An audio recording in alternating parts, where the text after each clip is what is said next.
Video দেখানো হয়েছে। এই ভিডিওতে আপনাকে ভিডিও কিন্তু আমাদের পুলিশ দেখাইছে, ভিডিও কিন্তু পাবলিক আমাদের দেখায়নি, আমাদের মোবাইলে দেখাইছে, তাদের মোবাইলে, থানার মোবাইলে। তখন আমরা বললাম কেন, এখন আমাদের কি করণীয় আছে? আপনি প্রথমে আমাকে একটা উত্তর দেন যে এই ভিডিও এডিট করা কিনা। উনি তখন আমাকে বললেন না, এই ভিডিও এডিট করা না। তাই বললাম এটা কি হুজুর? তা বলতেছে এটা হচ্ছে ইয়ে করা, আমাকে জুস খাওয়াই দিয়ে অ্যাবনর্মাল করে কি করছে আমি এটা জানি না, আমি আর এটা বলতে পারবো না।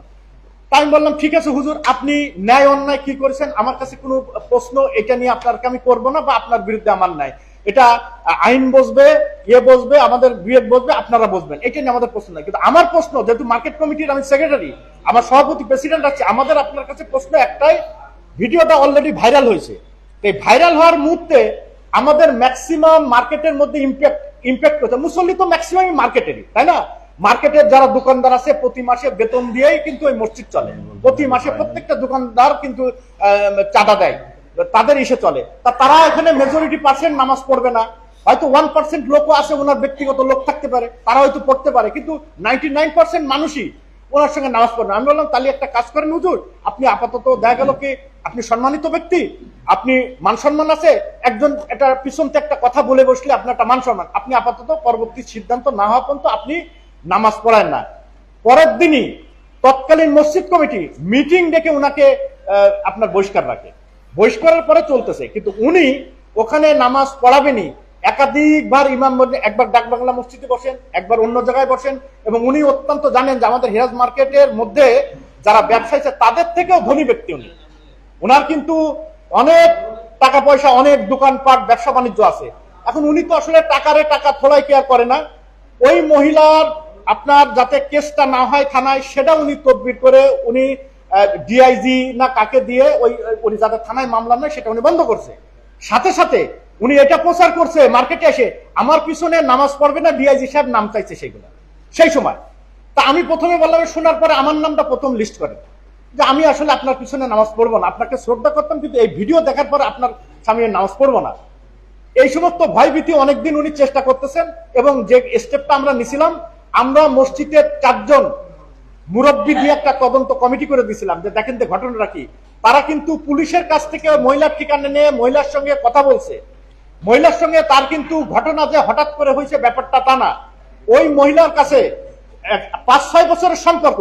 এবং আমাকে হুজুর কিন্তু সেই সময় ওই মহিলার সঙ্গে যে চ্যাটিং, মোবাইল যে চ্যাটিং, সেগুলো আমাদের কাছে উনি প্রিন্ট আউট করে দেখাইছে। সে চ্যাটিং এর মহিলা কি বলতেছে এটা আছে, উনি কি বলতেছে সেটা নাই। সে চ্যাটিং এ কিন্তু আছে যে আপনি আমাকে বিয়ের করার কথা ছিল, আপনি আমাকে বিয়ে করলেন না, আপনি আমার গর্বের আপনার সন্তানটা নষ্ট করলাম, এই জাতীয়। আমি 2টা উল্টায় দেখছি, আমি এত মোটা একটা বান্ডেল হুজুরি আমাকে দিছে। কথা হচ্ছে আপনার শেষের প্রশ্নের উত্তর দিই, পিবিআই এখনো তদন্তাধীন, তারা কোনো রিপোর্ট দেয় নাই।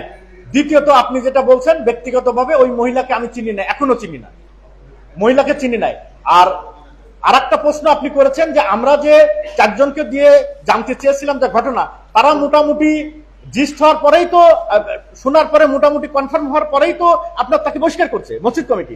কিন্তু আমরা কোন রকম লিখিত বা তদন্ত রিপোর্ট বা এটা করতে চাইনি, এই কারণে আমরা চাচ্ছি প্রশাসন দেখতেছে, প্রশাসন এটা কি রিপোর্ট দেয় তারপরে ডিপেন্ড করবে, এই জন্য আমরা এই বিষয়টা নিয়ে নিজেরা আর কোনো সিদ্ধান্ত নেয়। আর এবার যেটা আপনি প্রশ্ন করেছেন যে আপনাদের সঙ্গে একটা নিয়ম কি, ইমাম পরিষদ তার দায়িত্ব পালন করতে, ইমাম উনি যে কথাটা ভাই যে বলছে যে ইমাম পরিষদ তাদের একটা সংগঠনের মানুষ, তার বিষয়ে সে বলতে পারে, তারা সেখানে কথা বলে, সেটা নিয়মটা কি? হেরাত মার্কেটে একটা সংগঠন আছে, সংগঠনটা নক করবে, মসজিদের ওখানে একটা মসজিদ কমিটি আছে, নক করবে, আমাদের সঙ্গে আলাপ আলোচনা করবে, সিদ্ধান্ত তারা যেটাই নিক, যে সিদ্ধান্ত ইমাম ওখানে বল থাকবে যা থাকবে এটা নিক, এটা তাদের ব্যাপার। আমরা তো 2টার দিকে অগ্রসর, এই বিশৃঙ্খলা যাতে না হয় আমরা সঙ্গে সঙ্গে খুলনা সদর থানায় কিন্তু 2টো অভিযোগ দায়ের করি।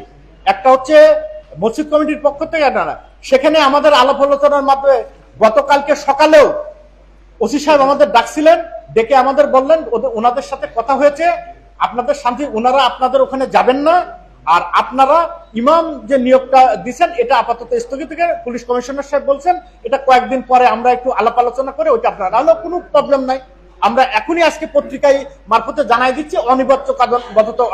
তখন ওসি সাহেব বললেন যে কোনো সমস্যা নাই। এইবার আসরের নামাজের আগে যখন ওনারা এরকম উঠা শুরু করছে, তখন কিন্তু ওসি সাহেবকে আমি ব্যক্তিগতভাবে ফোন করলাম, আপনি তো বললেন ওনারা আসবেন না, এখন যে আসতেছে বলে একটু দাঁড়ান। উনি ফোন করে বলছে, ভাই ওনারা একটু নামাজ পড়তে যাচ্ছেন, এই বিষয় তো আপনার মতবাদ। আমি বললাম, মসজিদ আল্লাহর ঘর, মুসলমান নামাজ পড়বে, এখানে তো আমার কোনো সে নাই, কিন্তু এই নামাজের আমরা জানি এই সমস্ত সংগঠন আর এই যে যারা এরা এই নামাজের নামে বিশৃঙ্খলা তৈরি করে, এটা যাতে না হয়। তখন উনি আমাকে বললেন, না না উনার আমরা কথা দিয়েছেন, ওরা নামাজ পড়েছেন। ওকে, আমরা কিন্তু বিশ্বাস করেন, আমরা কিন্তু যেহেতু ইয়ে হবে না, আমার মা কয়েকদিন আগে মারা গিয়েছেন, আমার হেরাজ মার্কেটের ব্যবসায়ীরা সেখানে কিন্তু গতকালকে যেহেতু আর কোনো ঝামেলা নেই, ওখানে কিন্তু একটা মিলাদ দোয়া মাহফিলের আয়োজন রাখছিল, সবাই আমরা ওখানে ছিলাম, আমি নিজেও ছিলাম। কিন্তু দেখতেছি কি একতলা ভর্তি ওদের লোকজন সব ভরে গেছে, বাইরের ছাত্র বিভিন্ন, এবং আমার বাড়ি নদীর ওপারের বিভিন্ন ইমাম ওখানে আসছে। আমি বললাম, হুজুর এখানে কি জন্য? আমাদের মিটিং এর জন্য ডাকছে। ভালো কথা, মিটিং এর জন্য ডাকতেই পারে। নামাজ টামাজ পড়লো, সব সুন্দরভাবে শেষ হলো। এবার উনি দাঁড়ায়, গোলাম কিবরিয়া সাহেব যখন শুরু করতেছে যে আমরা তদন্ত করে যে দিয়ে যায়, তখন আমি উঠে বললাম কি, হুজুর আমাদের কিন্তু এই মিটিংটা আজকে কিন্তু প্রশাসনের থেকে বলছে যে এটা স্থগিত, এটা করার কথা না, আপনি এটা কেন পারছেন? তখন উনি বলে বসলো, আপনি যত বড় পাওয়ারফুল হোক না কেন, আপনি চুপ করেন। বসে উনি একদম লাফাই এসে ঘাড়ে থাবা দিয়ে আমাকে বসায় দিলেন। বসাই দেওয়ার সঙ্গে সঙ্গে, আর আমি চিনি না অপরিচিত কয়েকজন আমাকে এসে ওখানে কিলঘুষি মারলো। এরপরেই আমাদের তখন মার্কেট এবং মসজিদ কমিটির লোকজন পিছনে ছিল, তার তো রুমের মধ্যে ছিল না, এসে আমাকে উদ্ধার করে।